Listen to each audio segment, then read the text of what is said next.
Don't chew on that, Max. Cooper loves that chew, too. Oh, now he's into Cooper's food. Wow, he is loving it. What do you feed Cooper? Blue Buffalo Life Protection Formula. He never leaves a crumb. I love it because it's made with high-quality protein, nutrient-rich fruits and veggies, and wholesome whole grains. Looks like we're switching to Blue. Blue Buffalo foods are made with the superior ingredients your dog needs to thrive. Can your dog food say that? Visit feedbluefood.com to learn more. Brooks Running reminds us that we're all powered by something. Whether it's the me-time energy of a run after a day at the office, the electrifying energy of your first marathon, or the infectious energy of a group run with your friends. No matter what energy powers you, Brooks has gear specifically designed to unleash it. So lace up and let it out. Let's run there. Visit brooksrunning.com today to learn more. Tonight, turn down the noise of the day and focus on the rest with AGZ, the nightly drink for winding down and resting up.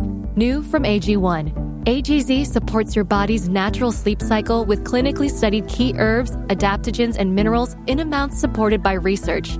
And no melatonin, helping you wake feeling rested. Wind down, rest up with AGZ. Learn more at drinkagz.com. Welcome back to another episode of Eagles Edge. I'm live here with Jimbo, who was highly praised. Great reception for you and Alex last week. So I thought, what better way to continue forward than to bring you back? We have a big matchup coming up this week against the Vikings. A lot of people have talked about this is kind of a crossroads moment for the Eagles. Are they going to get to 5-2, beat a defense that is kind of poised to give the Eagles offense problems? Or are they going to lose their third straight and the sky is falling? So I'll bring, as people are coming in here, people will watch this back, but we're going to have some live viewers. And as you guys filter in, I invite you to ask questions. What is your initial impressions, I guess, the Eagles season as a whole, and then coming into this matchup against the Vikings? So after last week was a little bittersweet in that, a lot more bitter than sweet. I think at the end of our show, in my inaugural prediction, I had the Eagles losing by 4.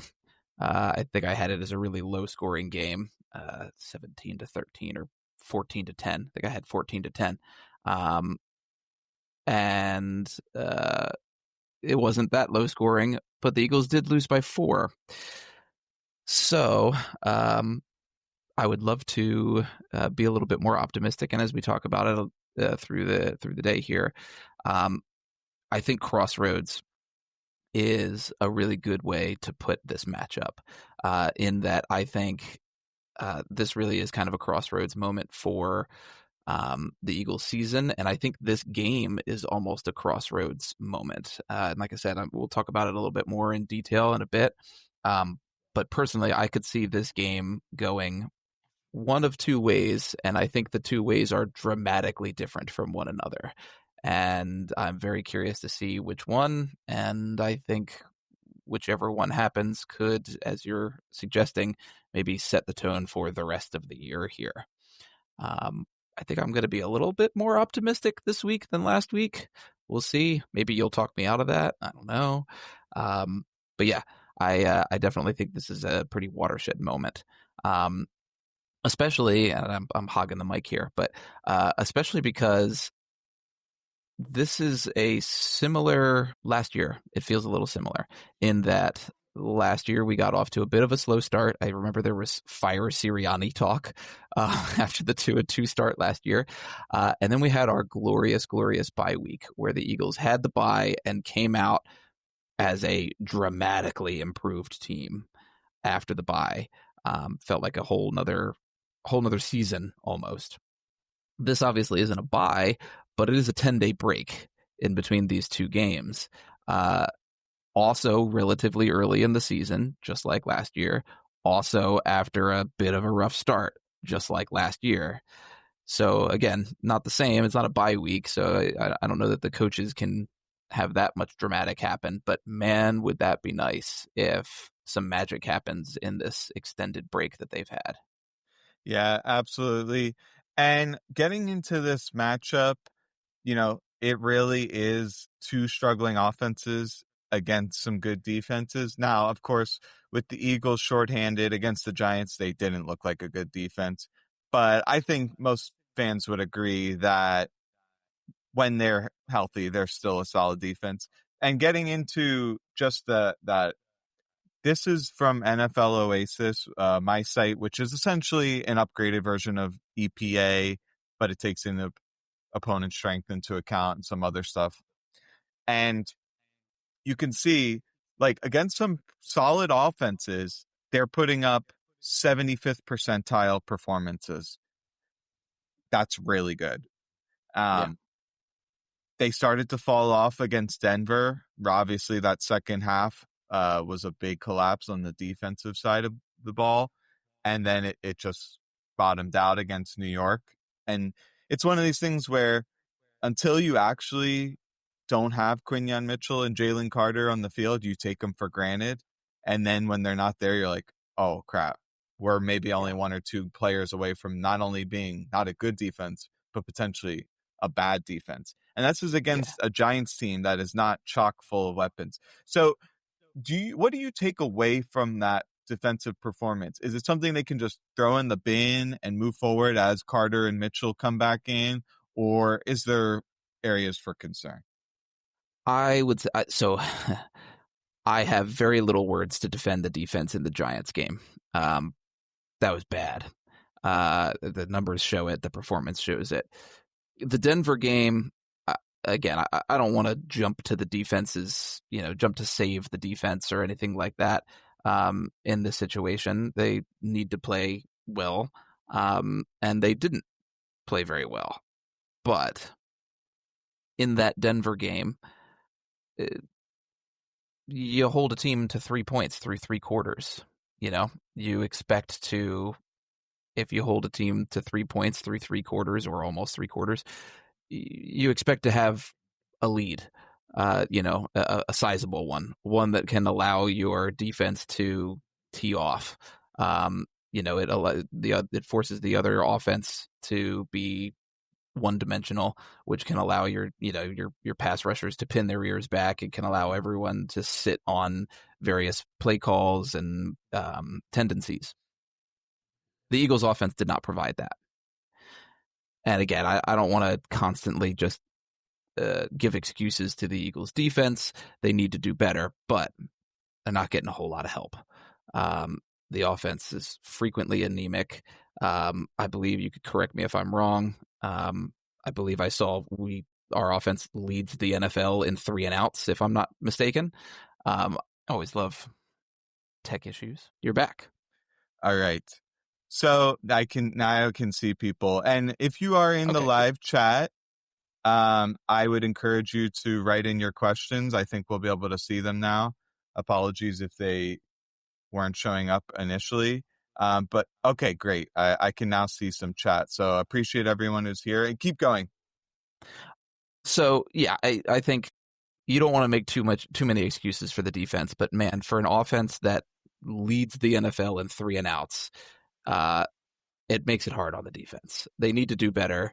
But if they can get some help from the offense, I think they will do better, especially in that Denver game. I have a lot less to say about the Giants game, but in that Denver game, I feel like the defense really did its job for a significant portion of the game.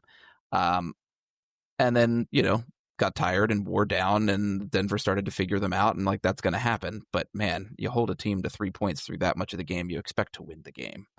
And we did not do that. Yeah, and I'd be curious to go back and look, because although they did keep them down on the scoreboard, I think, Denver was still able to move the ball. They were. One thing that I thought was notable from that matchup was they didn't give up on the run game. And you just think about juxtaposing that with the Eagles' offense. They're out of halftime. They're the 32nd ranked offense in almost every major stat. And it harkens back to adjustments. And what does those conversations look like in the locker room? So turning it over to the offensive side here briefly, like, what is your overall feeling? Like, obviously we've ad nauseum covered all the problems with the offense. And I guess I would ask you, what's the lowest hanging fruit? What can they fix in this next game and build on going forward that's going to bear fruit? So if you don't mind, I might kind of I have a bit of a theory about how this week may go, and I'm going to kind of jump in now, and it might meander a bit, but I mentioned earlier how I think this is a big turning point and how this game can go one of two ways. You made a good point earlier as well that these are two good defenses and that this Vikings defense is set up to do a lot of things well against the Eagles, right? This is an excellent passing defense against Eagles passing game that is struggling. It's a highly complex defense against an Eagles offense that is trying and failing, I think, to be read-based, right? I feel like I think the Eagles are still pushing the ball down the field, but I think you consistently see opportunities where it's like, you got AJ one-on-one out there, man. Let's throw him the ball. And instead we have some poorly conceived concept that comes out and Jalen tries to read it and it falls apart because it's not well designed and et cetera, right? Bad concepts are definitely not going to work against this Vikings pass defense. They are well coached, well organized, and confusing, right? This is going to be a rough game. I don't want to criticize Jalen. I think he's actually had a really good year, but I still think I wouldn't say Jalen is like a master at reading defenses pre and post snap or anything like that. He's done pretty good with it, probably better with it this year than many others, but I still wouldn't say it's like his bread and butter. And this is a defense that is hard to read. They are complex with a lot of post-snap movement, a lot of disguise. So getting a little bit to my point here, I think this game could go in one of two ways. Either the Eagles continue to do what it is that they've been doing, and if they do that, I think they will struggle mightily against this Vikings defense. Or we could read into, there's some reporting on an interview with Saquon Barkley. Barkley came out this week and talked about a team meeting that they had, an offensive team meeting, where he came out and said he was extremely excited about the direction that the team is moving, and he can't wait to see it in play. Now, players say things all the time. You can take it for what it's worth, but I have to wonder, maybe there's an emphasis here on, hey, Vikings have this complex defense. They are not good against the run. And, their corners are not bad, but not elite. I have opinions about Isaiah Rodgers. I think he's good, but I still think we got rid of him for a reason. I have to wonder if the Eagles might finally have this be the game where, hey, we're going to bust out the run game. Jeff Stoutland is still the run game coordinator. We didn't forget how to run the ball from last year, this kind of very vanilla run game that we've had these past few weeks. I feel like potentially some of these, the concepts that we've been looking for, dying to see out of the run game, maybe they come back this week. Maybe the offense decides, hey, we're going to take some of these outside shots against these corners, especially with this complex defense that's going on.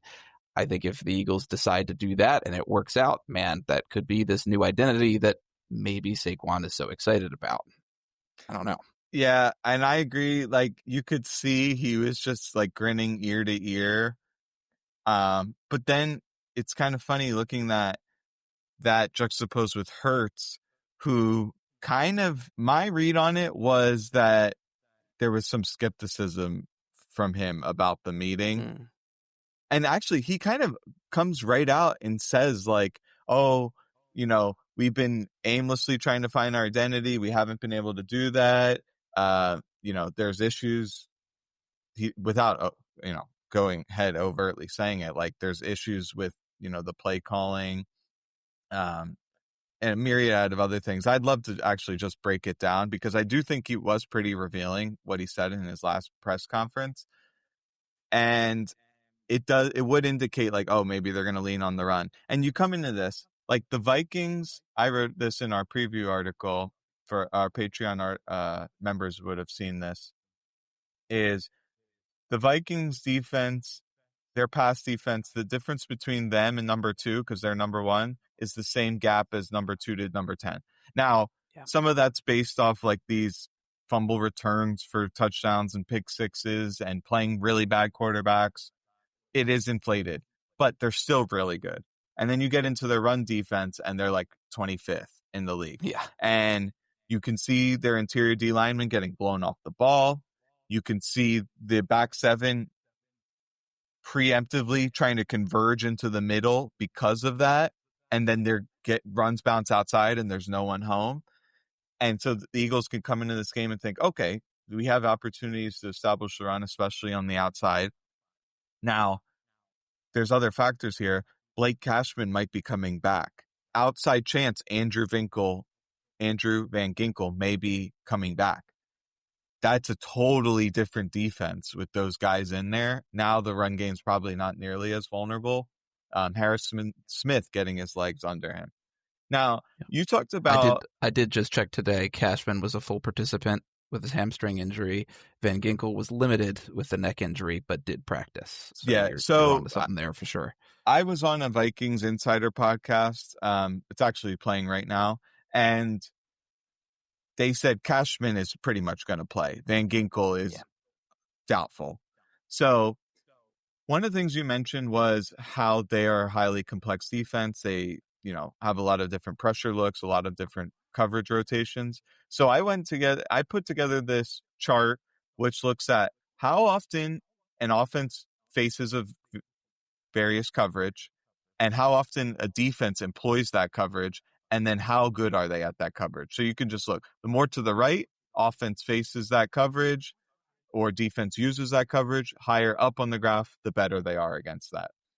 And the reason these are green is because that's the total EPA leader. So because even though you can see the Eagles are offense is better against cover 6, they don't face it much. They face cover 1 more and they do really good against it. So that's their best coverage. That goes back for years. This is just for 2025, but you can go back for years and that holds true. And look at their bugaboo. Cover 2, they face it the second most often and they're terrible against it, which, humble brag, I talked about how bad they were against cover 2 in the offseason and all the reasons for it. Now, here's where it gets even worse. The Vikings use league high rates of cover 2 and they're amazing at it. They have a million different versions of it. They have it from different personnel packages, different alignments, different rotations behind it, different stunts and pressures with it, and so on and so forth.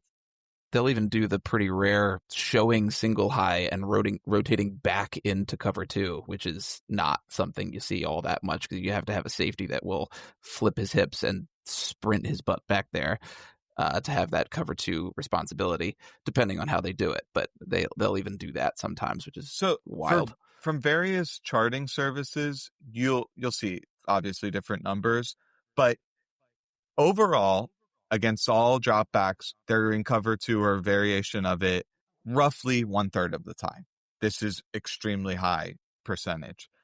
Now, if you only look at shotgun dropbacks, because I went through and I watched every single shotgun dropback for the Vikings, I didn't chart it, but you're talking close to 50%. It was almost half the snaps. They were in some version of cover 2. So I'm guaranteeing that they're going to be running an insanely high number of snaps of cover 2. Because there's no reason for them not to. Like, yes, everyone knows they like cover 2.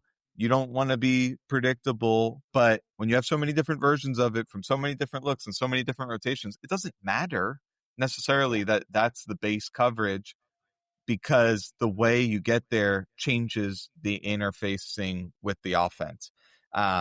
So it's not like you can get on a whiteboard and be like, okay, here are our cover 2 beaters. We're good to go.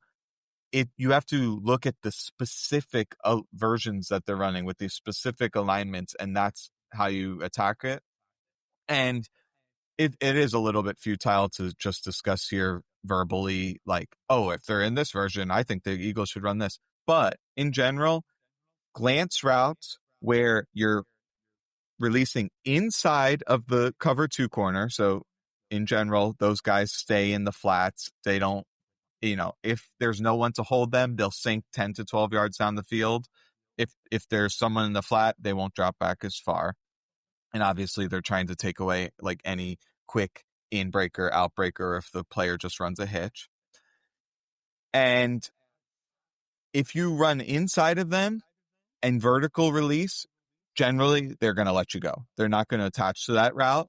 And then you kind of run this a little bit more of an angle than a skinny post. So you gain depth as you do that. So there's a window behind that hook curl defender to the immediate inside of the corner, but you're still in front of the safety. And the Eagles did well on that type of concept last year to A.J. Brown. There's an opportunity to hit those glance routes for sure. Double post. We saw it. Was it the first or second game where they hit that big bomb to Jahan Dotson? Was that the second game against the Chiefs? I think it was, right? I think it was. Yeah, they hit the way they run cover 2, their structures, they're vulnerable to the double post. And another big one is when you vertical release from like a condensed alignment, they're going to let you run straight at the safeties. Well, the safeties are going to give ground if you run straight at their toes, and then you have a timing route where you just stop and turn around at 15 to 18 yards. There's an opportunity for a chunk gain there. Then you mix in some running back screens, quarterback scrambles up the middle. That's where I feel like you can attack them. Now, conversely, if you sit back in 2x2 static, take 5 to 7 step dropbacks and run China and wrap in, you're toast. There is 0% chance of that working. Number one, because the only way you're actually going to deliver the ball is in a super tight window that's perfectly timed. And because of turnover aversion and the way Hurts's release is and the way the receivers kind of try to operate in zone, that's a tall task. So not to mention they have a good pass rush. And that's the second part. Yeah. If your first read is taken away, by the time you get backside, you're sacked. Yep. So, you can watch so many snaps where teams will, try to run some type of, flood concept where they're trying to conflict some zone defender. And the Vikings, they read the quarterback's eyes. There's two things that kind of, I think, are emblematic of their defense is they read the quarterback's eyes and they move aggressively based off that. And they attach to routes really aggressively. So like when you're in match zone, there's two basic versions where you have spot drop or country coverage where it's like Madden, you're just covering an area of the field. And some teams run that. The Giants actually run a deep zone coverage like that, and the Eagles had success, perhaps maybe because they're in a lot of spot drop. Whereas the Vikings, it's a quasi man. They're there. Yeah. If you're the hook curl and a guy runs vertical, boom, I'm running deep downfield. I'm carrying the guy 40 yards downfield. I've matched him. And that's where you have the opportunity for the quarterback scrambles, especially up the middle. But if we know anything about Hurts, he tends to break the pocket outside. And then you have those guys like Grenard chasing him. That's not a formula for success. So just from what you heard about how the Vikings defense is likely to play and knowing the strengths and weaknesses of the Eagles offense, like what do you foresee? Do you think that they're going to come in with a good plan against that? If they do come in with a good plan against that, I think what it will look like is when we see that too high shell. Now, they don't always show the too high shell. They disguise it a lot.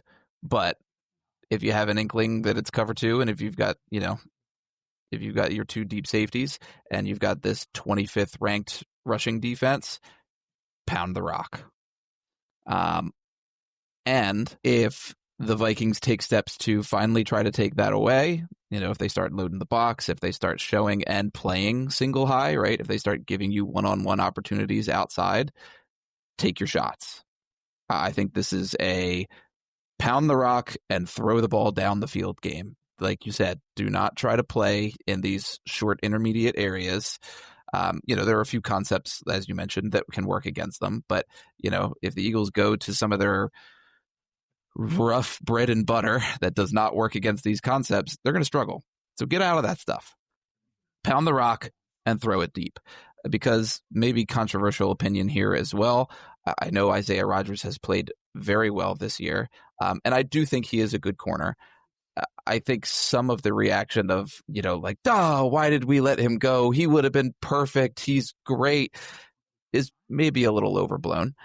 He's had a very good year, and maybe I'm wrong. Maybe he'd be having a good year anywhere. But we saw issues with him last year. He was not, it wasn't like every opportunity that he had to come on the field, he was amazing. He just didn't have many opportunities. He had some opportunities, and he came on, and he wasn't bad, but he wasn't great, particularly at the catch point. He was not great at the catch point. If the Vikings start loading the box in order to stop us from pounding the rock, and I have A.J. Brown outside on Isaiah Rodgers, I would want Hurts chucking that ball up. Yeah, I'm a big fan of Rodgers. I certainly think they should have signed him for $5.5 million. And now there's some conflicting reports where Ed Kratz came out and said, no, the Eagles wanted to sign him, which I thought was funny that how that came out of the blue, especially with the Vikings game. And obviously it's going to be at the forefront, like how the Eagles need a corner badly. Yeah. And I do wonder to what extent is that the front office being like, hey, no, we actually tried. And then Isaiah came out and said the media is lying. And we're never going to know the truth on it. But I just think about Occam's razor. Like, what incentive does he have, Isaiah? Does he have to lie about it? Did they actually give him a competitive offer? I'm skeptical about it, especially because they seem to go right into free agency and sign someone who seems like he would fill his role for a veteran minimum right after. Yeah. So we'll never know. But yes, obviously I wish we had Rodgers on this team. To be clear, at the price that we got him, I would do that as well. It's just when it happened, I understood why. And, obviously maybe that decision hasn't worked out all that well, but, it's a process over results moment. And I understood the process. He was not perfect. He had some catch point issues. Maybe they felt overly confident in Ringo. I understand why they made the decision that they made. I do still think we could pick on him if we get the opportunity, though. So we got a question here from Comrade who asks, would the Vikings even gain much by disguising coverage given how weak the Eagles have been against cover 2? And it's an interesting question. I think disguising coverage is a double-edged sword. Number one, if you make the quarterback process, post-snap processing, slow down to give your rush a chance to get home, to make him doubt his eyes and potentially make a mistake, that's great. If you get your team players out leveraged because you're sticking them here and then they have to go over there and then you lose to speed outs, which by the way, the Vikings lose to speed outs all the time, that's where it can hurt you. Now, one thing I want to talk about with Flores is he seems to run his defense in a way where he goes, to beat us, either you're going to have to make some tough plays like honey hole shots up the sideline against cover 2 where the corner's sinking and the safety's working over, or are you going to run enough running back screens, quarterback scrambles up the middle, third and medium, draw plays? Are you going to run enough of that kind of stuff to keep us honest? And the pro style offenses, they don't do that. They go, oh, we'll sprinkle that stuff in, some of our scheme stuff, some of our, game plan specific installs. But if you want to succeed against an unorthodox defense, you might have to run a ton of those type of concepts. And I liken it to the Commanders' offense, where they're so unconventional that when you just have 1 week preparation in the regular season, it's not like you're going to change up your whole defense to try to accommodate what they're trying to do. Or it's not really feasible to do that. And that it becomes a challenging puzzle. And I think that's true for the Vikings defense. So they're going to do what they're going to do. The Vikings defense likes to dictate to the offense, and that involves disguising their coverage. And could they be successful without it? I think probably to some degree, but I think that's it. It's integral. It's fundamental part of their defense is the rotations, because you don't necessarily know what they're going to rotate into or out of. Or sometimes they bluff and they stay in the same coverage. So I'm curious to hear your thoughts. I also think their complex disguised defense has not come back to bite them at all yet this year as well. Kind of shout out to Johnny did his preview for the Patreon, which I got to watch earlier, and shout out to him. So he noticed an interesting element that for a defense that is as complicated as this, with as many moving parts and as much disguise, there are a shockingly low number of coverage busts and big plays that are allowed. That's usually the double-edged sword, right? Is, hey, yeah, sometimes you can make a quarterback's brain fall out of their head with all this disguise, and they'll make terrible mistakes. But at the same time, with all that disguise and all that complexity comes defenders who wind up miscommunicating and in wildly the wrong place, and you wind up with 70-yard touchdowns. They have allowed a extremely low number of big plays, very few coverage busts, which is impressive for a defense as complex as they are. So I don't know that they would see the benefit in avoiding their complex coverages. Again, if they had been experiencing some of the negatives to this, maybe they'd say like, oh yeah, maybe we'll go away from that to avoid our side effects, because we don't need it against the Eagles. But they don't have any side effects so far, especially because I don't think their complexity is necessarily the root of their run game issues as well. Their defensive front is really aggressive, and maybe that plays in some ways, but I think their complexity doesn't necessarily dictate that. I think that's just their play style, and they're not particularly big either. They get pushed around a lot, and they wind up out of position a lot, and they give up a lot of big runs for that reason. I don't know that removing complexity is necessarily going to fix that, and again, they're not having coverage busts, so I don't know that they have a problem that would encourage them to remove the complexity from their defense. Yeah, and their run defense, I don't think it's just like outright bad. I think it's kind of a binary thing where, yes, it's true that they get pushed back in the interior and they'll lose that way. Yes, it's true that the back seven will overcompensate and lose their leverage over converging to the middle. But when they know a run is coming, obvious run situation, short yardage, formation tips it off, etc., they're good against the run and they'll stuff you. And that this is where it comes in. The Eagles come into play because they've been quite predictable in their runs. And if they think they're going to come in here and be like, oh, we're going to bully them just because they rank 25th against the run, but they know what you're going to do, it's not going to work. So do you have anything more to say about Eagles offense versus Vikings defense before we flip it over to the other side? No, I think as I mentioned earlier, the big thing that I'm looking for is, are we going to take, how I'm going to put on the rose-colored glasses here.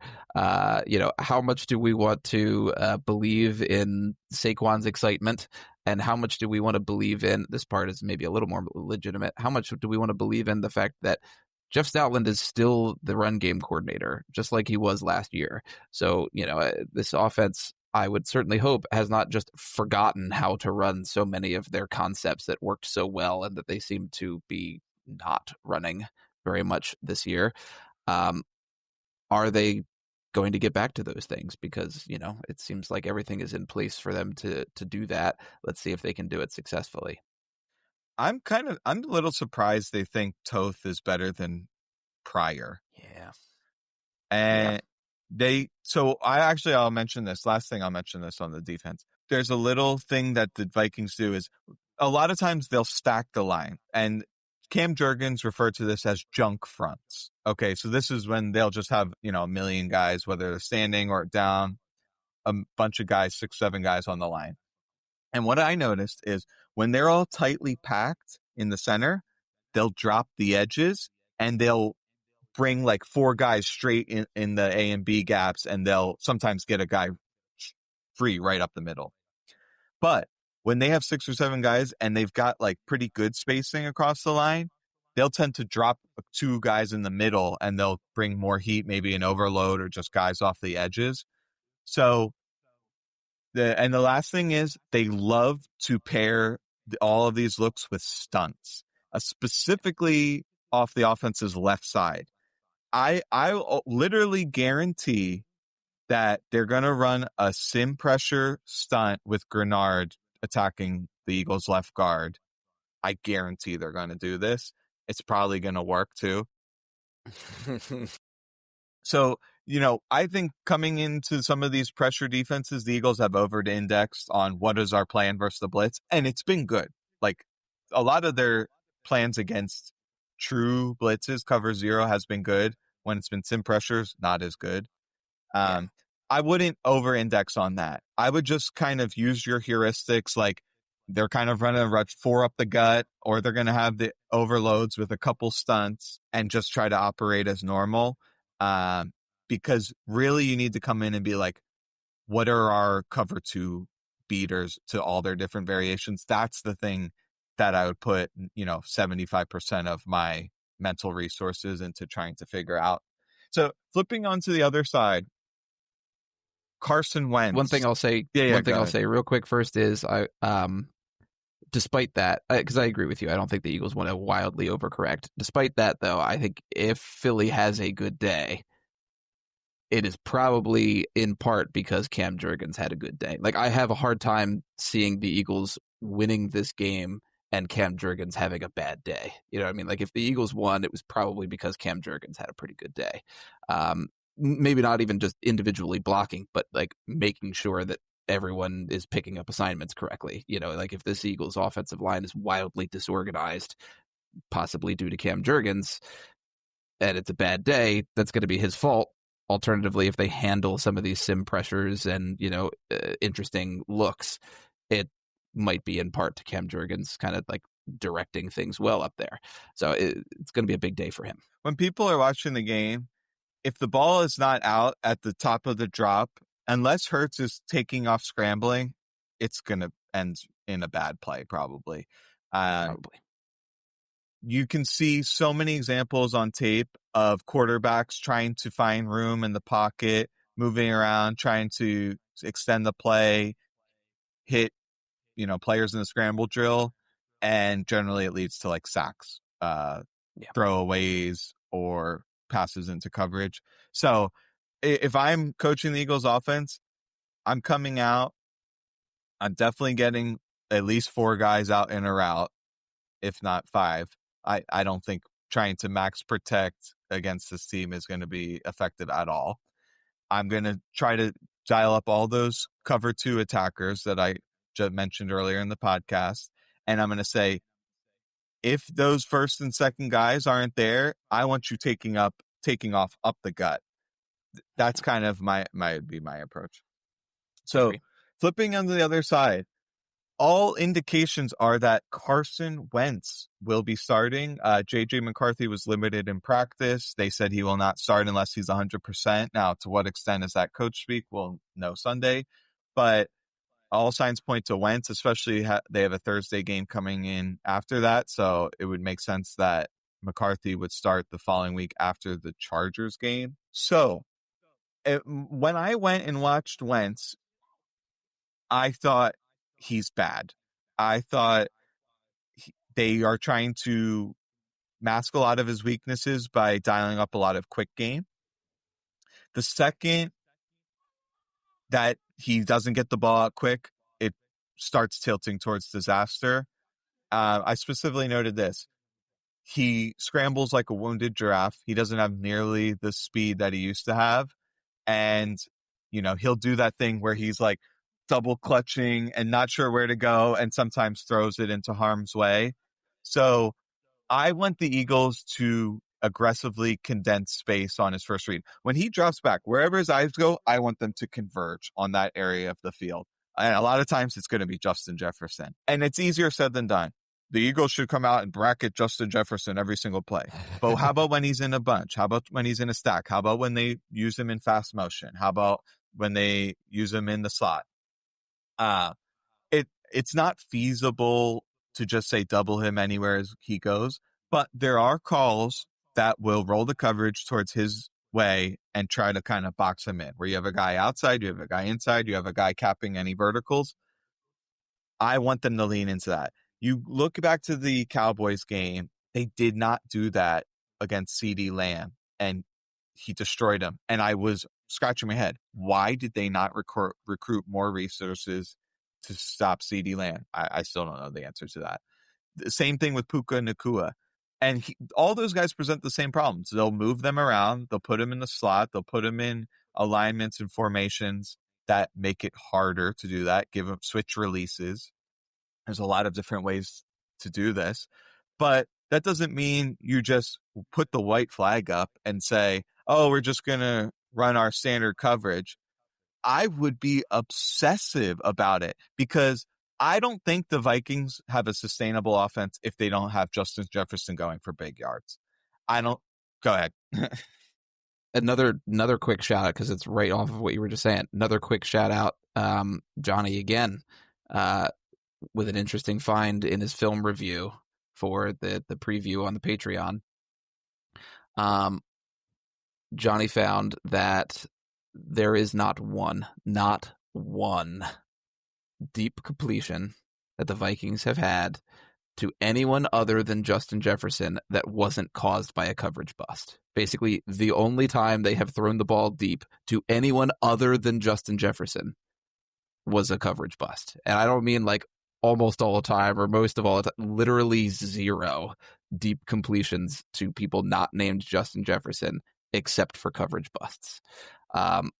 So you're right. I mean, it is Justin Jefferson, and Justin Jefferson who that their offense funnels through, especially when it comes to anything down the field whatsoever.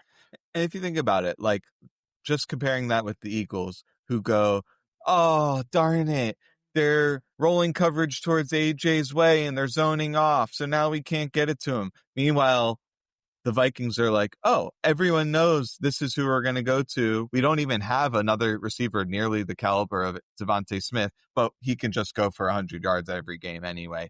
I mean, that is an indictment on the offensive staff, in my opinion. This episode is brought to you by Nespresso. Gift magical mornings with Nespresso Virtuo Pop. Compact and stylish, Virtuo Pop is made to meet every morning coffee craving. From espresso to coffee, hot or iced, at the click of a button. And celebrate the season with Nespresso's limited edition coffee flavors. Sweet almond and hibiscus, cinnamon and candied tamarind, and festive double espresso. Magic in the making. Shop the holiday gift collection exclusively at Nespresso.com. Big news. Sephora is now on Uber Eats. So if you find yourself facing a beauty emergency, like needing a last-minute gift, or you're just out of your favorite mascara, again, don't panic. We got you. Order now and get $10 off on Sephora orders of $50 or more on the Uber Eats app. Order now. Offer ends October 30th. One order per customer. Additional terms apply. See app for availability. Delivery fees may apply. The family that vacations together stays together. At least that was the plan. Except now the Dastardly desk clerk is saying he can't confirm your connecting rooms. Wait, what? That's right, ma'am. You have rooms 201 and 709. No, we cannot be 5 floors away from our kids. The doors have double locks. They'll be fine. When you want connecting rooms confirmed before you arrive, it matters where you stay. Welcome to Hilton. I see your connecting rooms are already confirmed. Hilton, for the stay. Wish you could become a morning person? You know the type, up before the sun, early morning runs, first one to the office with donuts and a smile. How do they do it? Easy. With the new Galaxy Watch 8, sleep tracking and personalized insights from Samsung Health help you improve so you can wake up to a whole new you. One who, dare I say it, skips the snooze? It's possible. Train your sleep with Galaxy Watch 8. Learn more at Samsung.com. Requires compatible Samsung Galaxy phone, Samsung Health app, and Samsung account. The all-new 2026 Hyundai Palisade Hybrid doesn't just turn heads. It commands respect. With its stunning exterior, luxurious interior with available captain seats, and spacious third-row seating and equipped with advanced technology, you and the family are making a statement before you even step out. Okay, Hyundai. Visit HyundaiUSA.com to learn more and experience the all-new 2026 Palisade Hybrid today. Yeah. Why do you only move the Z? Like, you're telling me you can't move the X receiver? Why can't you put him in trips bunches? Like, it doesn't make any sense. Why aren't they doing more, like 3 trips bunch with him isolated out wide just to give a lot more space? And they've had success doing that. There's a lot of whys. You had something? Yeah. I was going to say for that reason as well, you know, because as you mentioned, there are ways that you can roll coverage, but there are also ways that they can combat that. For that reason, and there's like, you know, there's different theories about when you have your corners match up with guys. You know, there's different theories about that, right? Do you put your best on the best, or do you put your best on their second best and then you double their best, right? This is one of those games where I would say don't get cute, right? Don't let them manipulate Jefferson around so that you wind up with Jefferson and Ringo one-on-one, or Jefferson and, you know, whoever it is, Adoree Jackson, dear Lord, one-on-one. No. Don't get cute. Put Quinyon on Justin Jefferson, and if you can double Jefferson and have Quinyon on him at the same time, cool, that's even better. But if they get creative and it winds up being one-on-one, at least you've got Mitchell on him and not Ringo or Jackson or whoever the heck else they have trotted out there.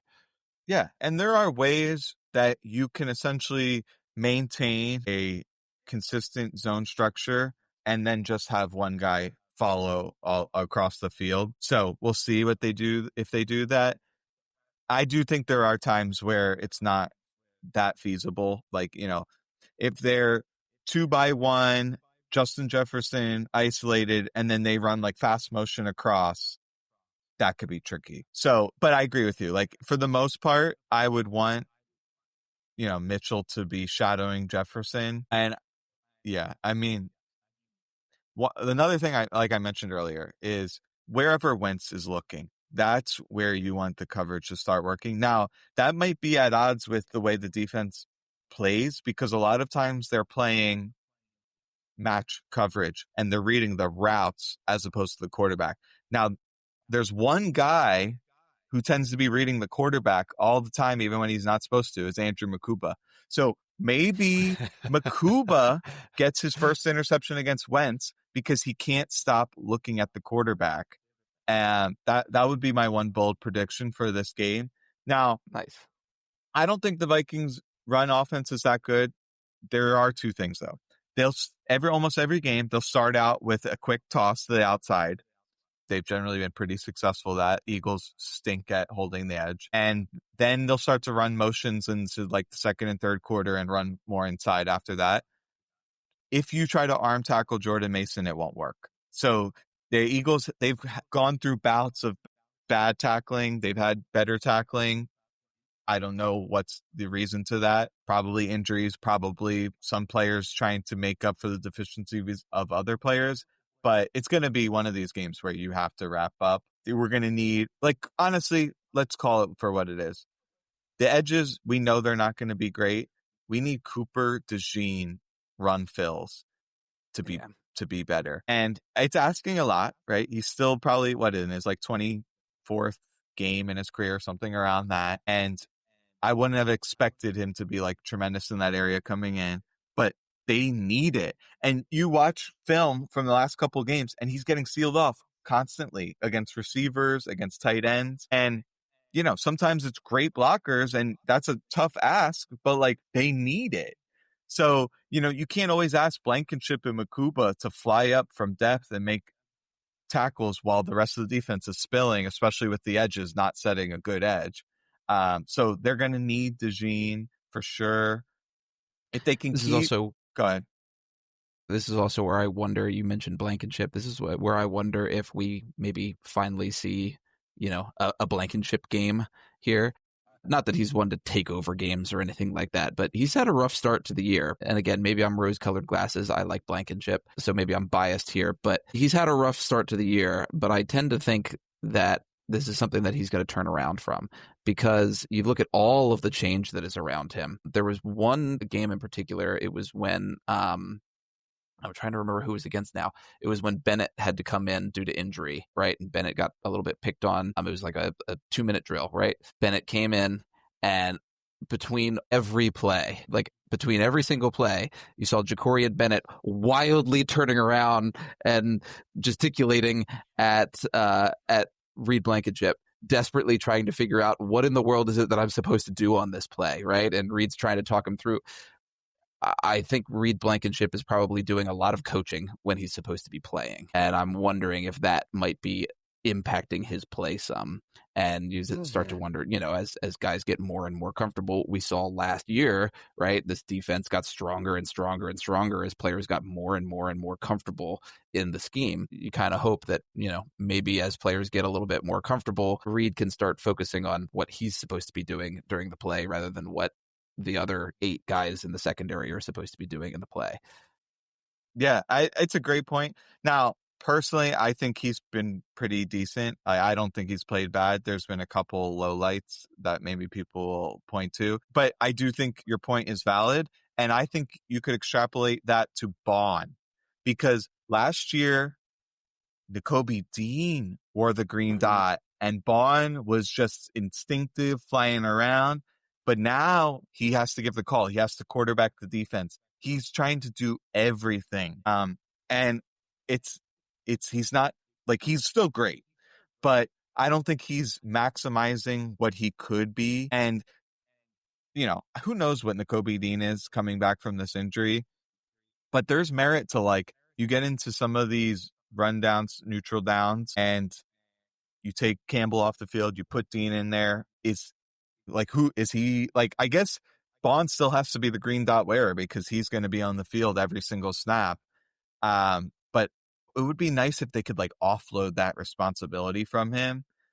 Yeah. So it's hard to do that to Campbell, because if it's not going to be Bond, it probably has to be Campbell. That's hard. Yeah, that's right. So actually, I want to ask you about this. So there's been a lot of talk about, should they move Jihad Campbell to edge? Are they going to play 3 linebacker sets? I guess I'm being a little bit harsh about people who are suggesting these things, but I even suggested the 3 linebacker sets a couple of weeks ago, but that was specifically when, we were preparing for Denver, who occasionally will send out a formation with 0 wide receivers in it. Yeah. So go ahead. Let's pretend that we know Nakobe Dean is a useful player to this defense. Let's assume that his health is good. What do you do? What would be your plan? Man, that is hard. To be honest, I don't have a great answer for that. From the moment that we picked Jihad Campbell, that thought has kind of flashed through my head of, man, cool, we got Jihad Campbell. Crap, what are we going to do? Right? Because playing 3 linebackers is not, I don't know, maybe it happens a couple times a game, maybe, if that. But the vast majority of the time, we're only having 2 linebackers out there, and we have 3. What do you do? I don't have a good answer for that. Could he maybe play some edge? Sure. I think there was, right after we drafted him, there was there was so much discourse going back and forth of, whether or not he was going to play edge, or whether or not he was going to play linebacker, and, that kind of thing, whether or not he was going to do some of both. And I tended to fall in the camp, I think you did as well, of, can he play some edge? Yeah. Should he? Probably not, right? He's done it some, sure. doesn't mean that he's amazing or great at it, especially at an NFL level, So I wish I could remember. The flexibility is nice. There was some prominent member of, at least one, if not multiple, prominent members of like Eagles or NFL media who started to champion this whole thing. And, he was the number one edge recruit coming out of high school. He played there at Alabama. He's got comparisons to Micah Parsons. And that is all lip service. If you put on the film, he had 0 bull rush. He had 0 pass rush moves. He is a lean, limber, tall guy with no anchor. It is ridiculous. Now, if you told me in 3 years he put on 5 to 10 pounds of lean mass and he worked in the offseason with specialists who teach pass rush and so on and so forth, could he get there? Yes. He has amazing juice. Like his get off could be Nick Bonito like. He can get up the field with violence. Yes, there's potential there. But the idea of putting him out there now as like a bona fide edge, I think is absurd. Right. He pairs interestingly with Bond in that if you told me that he's almost like, meant to be the clone or, be injury insurance for Bond or whatever, because we see Bond step down to the edge, fairly frequently. That's what the Eagles can do sometimes to throw curveballs at the other team's offense, especially with their blocking schemes right before the snap when suddenly we go from a 4 to a 5-man front like that. If you told me, hey, part of the logic of picking him up is so that we can do that with either one of those guys, I'd say like, okay, I'll buy it. Does he have to do that full time? No, Bond doesn't do that full time, right? Like Bond is off ball plenty. It's just sometimes he'll step down onto the, onto the line and kind of like throw curveball at the defense. If you told me like that's all we expect from Jahad Campbell, I'd say cool. And you know what, that makes sense. He's played enough edge that it's certainly not like alien to him. He's done it before. Sure, you can have him walk down and be on the edge, and it's not going to be like you walked somebody down. It's not like you walked a safety down onto the edge or something like that, right? But yeah, to suggest that he can just full time play edge is a whole different animal. I want to say something about this. There's a big misconception. His edge snaps, like you mentioned, they're all in 5 and 6 man fronts, 5-1, 6-1. The duties of that player is a far cry from someone who's asked to play as a 5 technique. And you're potentially like playing a heavy technique and slanting inside and trying to take away interior gaps and spill runs to the outside. It's a disaster. It makes no sense whatsoever. So can he come in? He will be worse than Patrick Johnson. I honestly believe that. Now, like once again, in the future, sure, he could develop into that. But like, and in the 5-1 fronts, I think it's passable. Like it's nothing great, but I think it's passable. And you can run clever stuff off that, stunts or have him drop anyway when he's lined up there. There's a lot of things you can do there, but like the idea of going out there and nickel him as a 5 technique on like 1st and 10, I think it's laughable. Yeah, he's really set up to be able to do Zach Bond's job. And like, that's cool. That's awesome. That doesn't mean he could do Josh Sweat's job. It's a wildly different situation. They are not comparable. Absolutely. All right. I'm going to see if there's anything else here. Like, if the outside chance McCarthy plays, he's been volatile. He's had flashes of maybe like 14 good minutes of football and then like 50 minutes of bad football.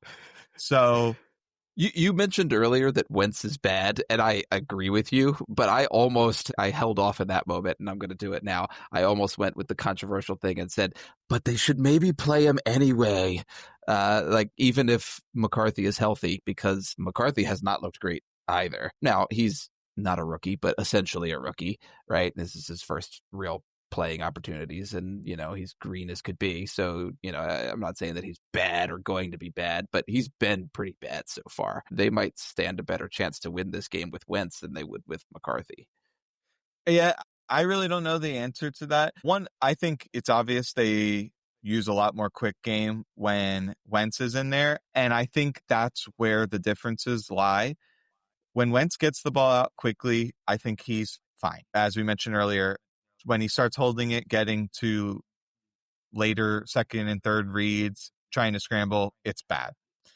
Now, McCarthy is a little bit different because I don't know necessarily if he trusts his eyes, but they run a lot more longer developing concepts, at least in the small sample size that he was in. And as the play extended, he seemed to get better. He needed the time and the space for things to develop. And then he has a laser, but he only throws the laser. He never makes layered throws. That goes back to college. So that I think that's where they're different. McCarthy's fast, but I don't think he's very good at scrambling either. So, well, I do think Wentz is going to play. If I were the Eagles defense, I would, they're going to run these switch release hitch routes that kind of go into the alley. Same thing, curls to Hawkinson. They like to get the chains moving or early downs on those kind of plays. Take those away. Recruit tons of extra resources to get Jefferson in crowded areas. Converge on Wentz's first read. Take away the outside toss early. And if you do those things, I think the Vikings are going to have a heck of a time putting up points. They're probably going to get got with Jefferson a couple times. You're probably going to arm tackle Mason and he'll go for a couple decent runs. But we coming up on the hour mark here. We broke down everything about this game. Now let's get the Jimbo prediction, because you are 1-0 currently. I am 1-0, unfortunately. Yeah. With Denver hit the loss exactly 4 points. I didn't have the total points right, but I had us losing by 4 and we lost by 4. So ironically, after a Denver loss and after a bad Giants loss, I'm strangely optimistic. Again, it's probably these rose-colored glasses of mine here, but I just really badly, and I'm trying to hope it into existence, I really badly want this 10-day stretch to be the mirror of our bye week from last year, right? Where things finally turn around and, the issues go away and we start to click, and that I'd love that to be this moment. And I keep bringing up Saquon Barkley's comments because that's what I'm clinging to, is the evidence that the moment is coming. So in that vein, I'll predict that we win this one. I mentioned earlier that I could see it going one of two ways. If the Eagles offense is able to make the adjustments, pound the rock, break out some of our run concepts that we've been far too vanilla about, and also push the ball down the field, avoid throwing into these bad cover two beaters, or lack of beaters, we should say, that you highlighted. If we're able to do that, I think we're successful, and I think our defense can do enough. Maybe have a little bit of a bounce back here. Maybe like you've pointed out, get into Wentz's head a little bit, have him struggle. Have old 2020 Wentz show up in our lap. So I'm going to say 28-14 Eagles. Yeah, if the Eagles score 28, I think it would be from multiple pick sixes from Wentz. I would be stunned if they're able to put that up against this Vikings defense. This is the facts. The things that the Eagles struggle with are exactly what the Vikings defense is good at. And the Vikings offense is operated by Carson Wentz, potentially against an angry defense that's getting Jalen Carter and Quinyon Mitchell back. You're potentially going to be experiencing an ugly game of football. I had the Vikings squeezing this one out 17-13 in an ugly one. One last question we got here from Yako is, have you considered running mesh against zone? Yeah, it's funny enough, not that I had anything to do with it, but we started calling him out for running China against too high zone and it getting completely bottled up after the first couple of weeks. That went away. Then we started criticizing them about the wrap in, and that went away. Then there was criticism about running mesh on 3rd and long against zone. That went away. So it's almost like the Eagles are getting bullied out of their staple concepts that aren't working, which is great, but they need good ones to replace those. And until I see it, I'm going to be skeptical. The Eagles have a path to victory because they're facing Carson Wentz. He stinks. So you were saying that they're getting bullied out of these things. The other possibility that you're leaving out is, hi, Nick, good luck this weekend. I mean, maybe they're just watching you. Yeah, well, if you're watching, glance routes, double post, halfback screens, quarterback design runs, QB lead, up the middle, run out of tight alignments at the safety's toes when they're in too high pre-snap, and run a 15, 18-yard stop route. You're welcome. So until next time, this has been another episode of The Edge. Go Birds. Go Birds.